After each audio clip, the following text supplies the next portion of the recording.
Hello, my name is Jeremiah Cook, and today I'm going to teach you how to play a very simple card game called Game of Thrones Westeros Intrigue. In this game, the objective is to be the last player to place a player card. What are player cards, you ask? These are. On the one side, you have a crown. On the other side, you have four different colors corresponding to four different houses. They are House Baratheon, yellow, House Targaryen, black,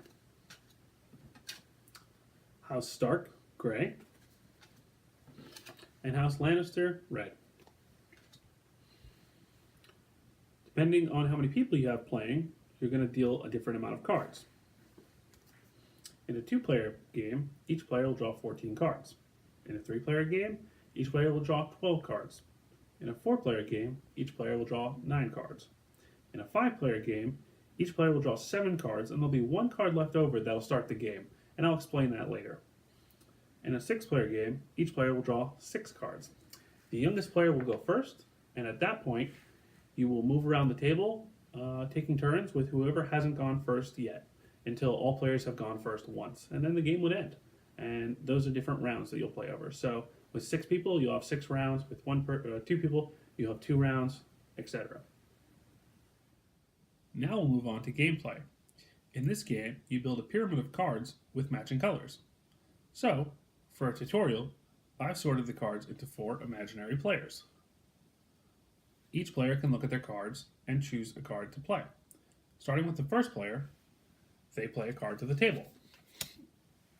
The second player does the same thing. The third player now has a choice. They can either play a card of any color in the bottom row, or they can choose to start building the pyramid up by playing a matching card color in the second row. On the bottom level, you can fit a maximum of 8 cards. Once you've played 8 cards on the bottom level, you can no longer play cards there.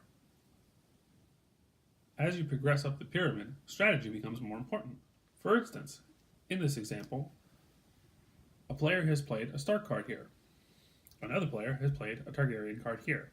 So, let's say it's later in the game, and you have played all of your Stark cards, but you still have Targaryen cards left. You can play a Targaryen card here to block off other players from playing Stark cards there. This will cause them to have more cards in their hand at the end of the game. The last player to place a card on the table is considered the winner of the round. The winner of the round gets to choose a card from the Iron Throne deck here. The cards on the other side have negative penalties on them. These take away penalties at the end of the game. At the same time, the other players have to count up the amount of cards they have left in their hand. So let's say a player has 2 cards left in their hand.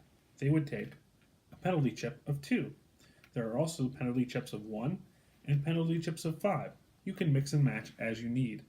The objective of the game is to be the player who has the least penalty points in the last round.